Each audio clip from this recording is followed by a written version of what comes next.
Hey guys, welcome back to the channel. Today we're going to be talking about the characteristics of knives. So you're talking about edge retention, corrosion resistance, toughness, hardness, etc. Those kind of things. And this isn't going to be a very long video. The purpose is try to define these terms of characteristics of knives for you so that you can make a better choice in what you want in a knife when you go to purchase one. And so it's going to be really interesting, not terribly technical, easy to understand, and short. And so I hope you join me in the video. Thanks. Did you squirt Batman? Yeah. All right, welcome back to the Fortified Castle. Hi to all my viewers. Bonjour, privet, guten tag, hola, ciao, and konnichiwa to my foreign viewers. And what we're going to do today is talk about these characteristics of steels and knives. We've been doing these videos on different steels, the advantages and disadvantages. And sometimes here and there, I've talked about one or two of these characteristics, but I'm going to just list them all so you have a good understanding of that. Mainly, there's some characteristics that we understand as knife users, end users, that are not necessarily a characteristic from a metallurgist point of view. So somebody producing the steel, or even a user of that steel that is not in knives. And there's also terms that apply to characteristics of steel for people that use steel that we don't recognize, that don't even come into play as we look at blade steels. And so we'll talk about all of those briefly. Hey guys, I forgot to mention this, but I just want to slip this in here. If you're really interested in this, Erica's EDC, she's doing a great job talking about these nice steels, and she's very well informed. The information is factual, and she has the added benefit that she's been talking to a lot of knife makers about this issue, so that's a different perspective than most people would be able to give you. So I just highly recommend that you watch her channel. Really good stuff. I enjoy watching her channel, especially these talks on steel. Really important subject. And so she's doing a great job covering that. And if you haven't checked her out, go ahead and check her channel out. I'll leave a link in the description for you. Okay, corrosion resistance. So that is the tendency of a blade to resist corrosive materials like oxygen and sulfur in the air, and also acids that the blade may encounter. So if you're cutting fruit, all fruits have acids that are low strength acids, but they can affect and decay the metal, and that's what we're talking about. Why that makes a difference to you is, like, this is D2, and if you live in a high humidity or salty environment like Australia or Miami or maybe San Diego, then maybe you want to have a stainless steel instead of a carbon steel. And if you like carbon steel, like this is D2, then you may want to have a coating on your blade. And so that's how that applies to the end user, you, and how you make your decision on what steel to get. Okay, next up is edge retention. So this is a characteristic that we understand as knife users that is not a characteristic at all of blade steels. And that is the ability of this edge, once it's sharpened, to maintain that sharpness as you use it. It's closely related to the geometry of the blade and also to hardness, which is a characteristic of steels that metallurgists and other end users recognize. But as far as being a technical term for anybody but knife users, edge retention is just a knife user kind of term. But we understand it, and that's what it means: the ability of this thing to hold an edge once you sharpen it. You may want to choose a different kind of steel if you want a longer use edge on your knife. And that's how it applies to us and how we use that to make a decision. Strength. This is another term that we use when we're talking about pocket knives, but also fixed blade knives, as are those other terms, by the way.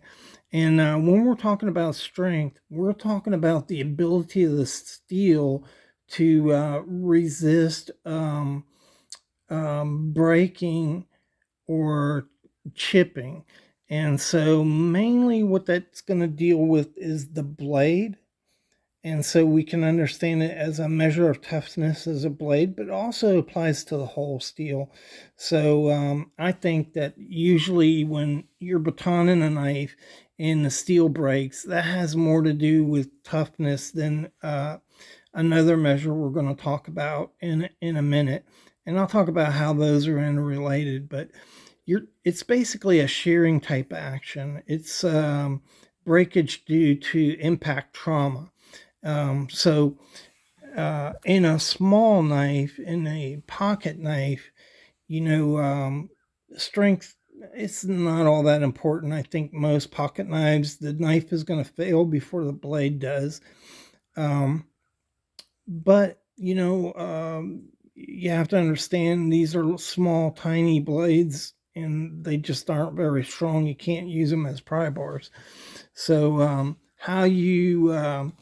if you're out there, you're a bushcrafter and you like to beat the crap out of your knives and baton, or even like hunters, you're using your knife and you're going to eventually hit the ground and hit a stone. And those things, if you don't have a very strong blade, it'll cause chips in it. Whereas a blade that's tougher and has a higher strength to it, it's not going to chip like that. And so that's how it would apply to you and how it would help you make a decision on the knife. Next up is wear resistant. And so that's kind of an easy thing to understand when you're talking about wear. You're talking about the ability of the steel to resist material loss in the blade itself. And so usually that's going to come down to the edge again, because that is the smallest portion of the blade on a knife and the most exposed. You can see up here it's bigger, but it equally applies to the whole. The whole knife experiences abrasion when you're using it, and so it can apply to the rest of the knife. So this is a term that's also recognized by metallurgists and other end users of knives, and in a lot of different applications, like ball bearings, for instance. They're concerned with wear resistant of the type of steel that they're using in ball bearings. And so it equally applies across the board. Usually for us, it's going to boil down to this edge. If you can think about seeing these knives that are half the size they should be, or 25% the size they should be, because they've been worn down so much, used so much, that has to do with wear resistance. And you're going to use a lot more on sharpening your knife.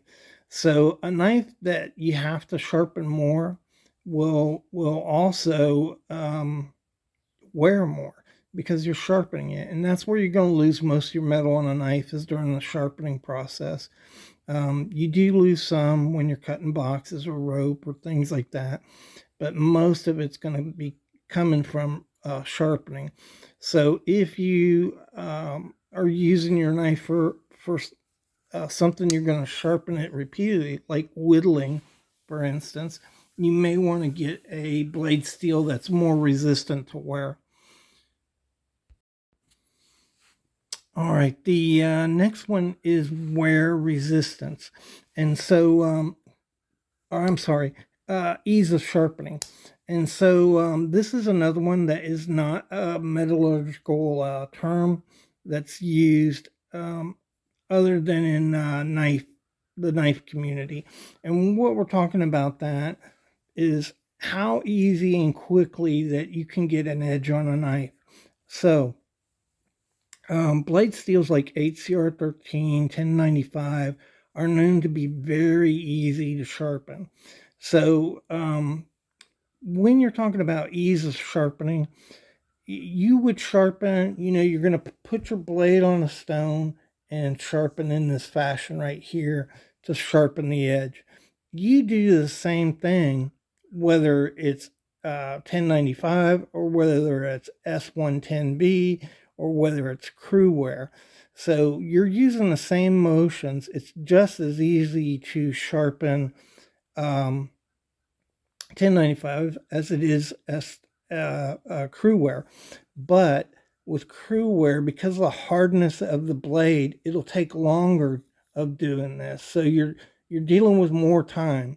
The actual effort of sharpening the knife, that's not any harder. It just takes more time to do it. So in that respect, it could be harder to do, but it just takes a little bit longer.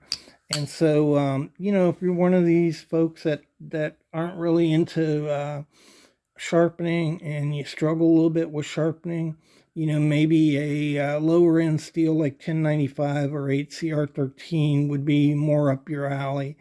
And if you don't have any problem sharpening the knives, you're very competent in that, then maybe a 3B or a super steel would be more appropriate for you because you won't have any trouble sharpening it. All right, now I'm just going to go through pretty quick some terms that mainly apply to other end users of knives. But with all of these terms that I'm giving you, some apply. The first ones I just gave you apply to you, the knife user, but they may equally apply to the knife maker, right? And so with these terms that I'm going to tell you right now, they would more easily apply to a knife maker. But some of them, they're not even going to apply to a knife maker, but I'm just going to throw them out there just so in case you hear them, you know what people are talking about. The first one is yield strength. And so that is the defined as the force required to cause a knife to deform, basically bend. So when you see somebody stick a knife into a piece of wood and bend it as a test, and they pull the knife out and it's still bent, that's an example of yield strength right there. The ability of that knife to bend before it breaks.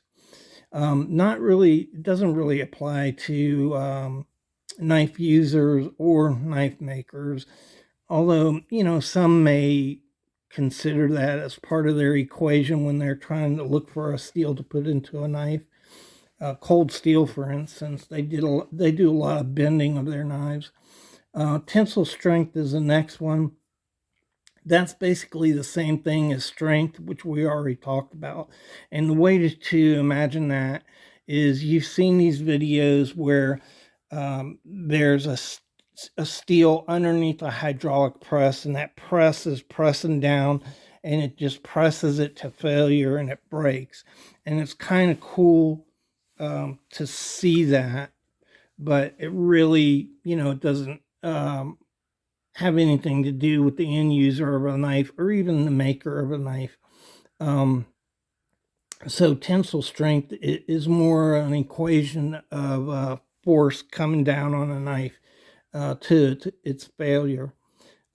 Next one is elongation or ductility, and that is the degree to which the metal can be stretched. And so you're talking about bending and stretching the metal. This might apply to like a bridge girder, right? So bridge girders, they have to flex and move down like that with the weight over them without breaking or causing failures in the metal. Also, aircraft wings. And so that doesn't really apply to what the end user of the knife at all. The next one is weldability. That's another one that generally would not apply to knife users. Years ago, 200 years ago, knife makers thought a weld made something stronger, just like breaking a bone. We know breaking a bone makes a bone stronger at that point. But knife makers used to, or sword makers, used to make the sword blade and then weld the tang of the knife, the tang of the sword, onto that sword blade, believing that that weld was stronger than just a single piece of metal. Nowadays, I don't know very many people that do that kind of thing, so I don't think it applies to us at all, but that's what it means, the ability to actually weld the metal to other things. Hardenability. This is how easy it is to harden a knife. And so where this applies to the end user, you, and knife makers, is you're talking about heat treating a knife. That's where it has to do with hardenability.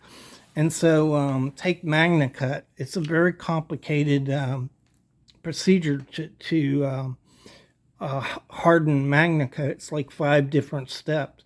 So I've heard, for instance, knives talk about if going out and buying this MagnaCut at $100 is worthless. I'm not sure I agree with that, but his supposition is that to sell MagnaCut at $100, they're not going through the whole process of hardening the MagnaCut, and so it's not as good as MagnaCut from an expensive knife. That's his supposition, not mine. I don't know whether that's true or not really, or necessarily, but that's how hardenability comes into play when you're selecting a knife. And where we kind of come in on that is the HRC ratings. That's a measure of hardenability. The next one is machinability. And so this is the ability of them to remove material from the metal. So if a manufacturer is using steel and going to have to remove metal to use that in some other type of application, that's something they need to pay attention to. Knife makers need to pay attention to that. So they're taking a knife, they're taking bar stock, and then they're grounding it down. So the workability or the machinability of the knife is, important to knife makers. If you're trying to hit a certain price point, like $60, you don't want to use a steel that's really hard to work with. Okay, the last one is workability, and that is how easily material can be bent. That generally is not going to apply to knives as we use them. It's going to apply to other manufacturing processes. And so you're talking about, using one piece of metal and bending it to create like an angle iron or something like that. That's workability.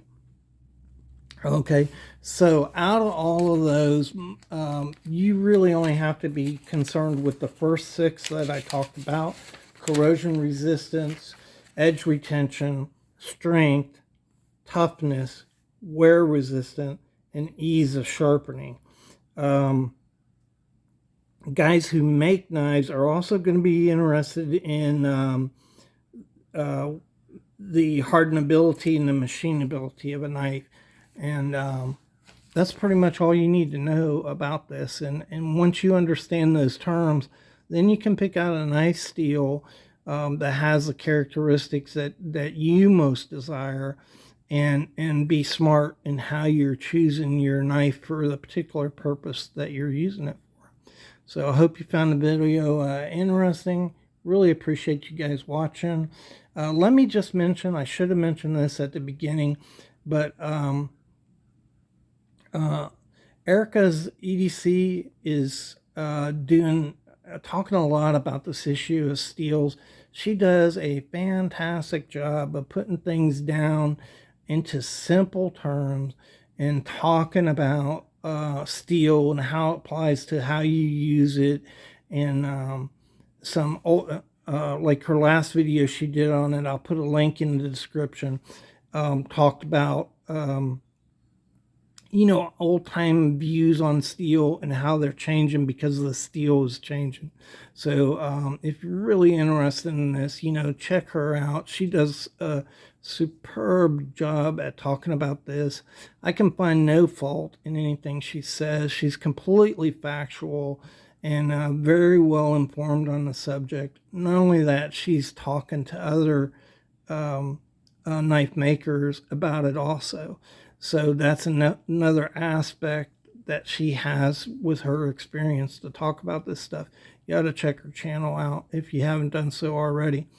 All right. Thanks again, guys, and have a great rest of your week.